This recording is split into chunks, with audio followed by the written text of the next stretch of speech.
Lorsque Adam demeurait en Éden, l'esprit qu'il avait reçu du Créateur gouvernait son âme, intelligence, pensée, volonté, et pénétrant celle-ci, atteignait et influençait la prison d'argile, le tabernacle terrestre, le corps.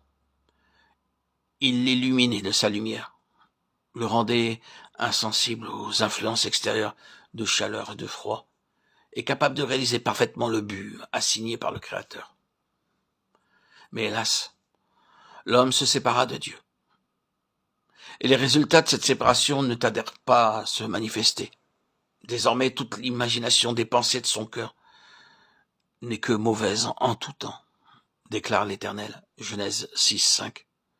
Il semble que le commencement de la chute se soit effectué dans la pensée, dans le domaine de l'âme. La femme vit que l'arbre semblait désirable pour devenir sage ou intelligent.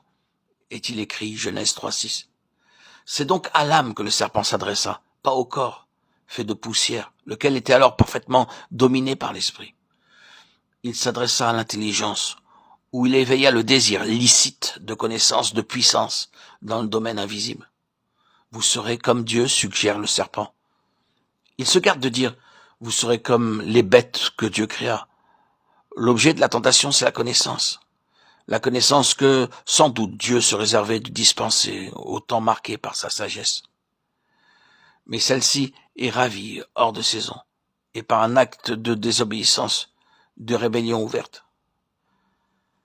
C'est au regard de la chute que les paroles de l'apôtre Paul, dans sa lettre aux Corinthiens, prennent tout leur sens. La prédication de la croix, dit-il, est la puissance de Dieu pour détruire la sagesse des sages. Comme le péché est entré dans le monde par le chemin de l'intelligence, le salut vient par la croix, qui détruit la sagesse humaine corrompue. Car la prédication de la croix, celle d'un Christ crucifié, est folie pour l'homme. 1 Corinthiens 1, 18, 25. Et un peu plus loin, l'apôtre ajoute, si quelqu'un de vous pense être sage, qu'il devienne fou pour devenir sage. Car la sagesse de ce monde est folie aux yeux de Dieu. 1 Corinthiens 3, 18, 19. Ève tomba en cédant au même ordre de tentation qui provoqua la chute de Satan. Les paroles de Lucifer, je serai semblable au Très-Haut, révèlent suffisamment le but qu'il poursuivait. Ésaïe 14, 13, 14.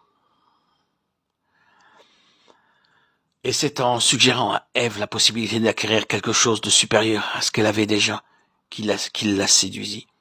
Limitée par un corps d'argile, elle avait une âme susceptible d'apprécier la connaissance et capable de se développer avec l'aide de l'esprit. Le tentateur le savait, et c'est dans ce domaine qu'il a agi. L'acte de désobéissance brisait immédiatement la communion entre le Créateur et la créature. Mais ce ne fut que par la suite que se manifestèrent tous les résultats de la chute, et que se révéla toute l'étendue de celle-ci. Cette intelligence, cette sagesse prise de la désobéissance qui donnait la connaissance du bien et du mal, ne devait pas tarder à porter tous ses fruits, et à précipiter la race dans l'animalité. Et l'élément inférieur, le corps que l'homme possède en commun avec la bête, prit rapidement le dessus. C'est alors que Dieu, voyant l'humanité courir à la ruine, dit « Mon esprit ne contestera point, ou n'habitera point dans l'homme à toujours, car dans son égarement il n'est que chair. » Genèse 6, 3. Et il ramena les années de l'homme à 120 ans, de sorte que non seulement la mort a régné sur Adam, mais aussi sur tous ses descendants. Tout homme né en la ressemblance du premier Adam et de la terre terrestre, dominé par la chair au lieu de l'esprit.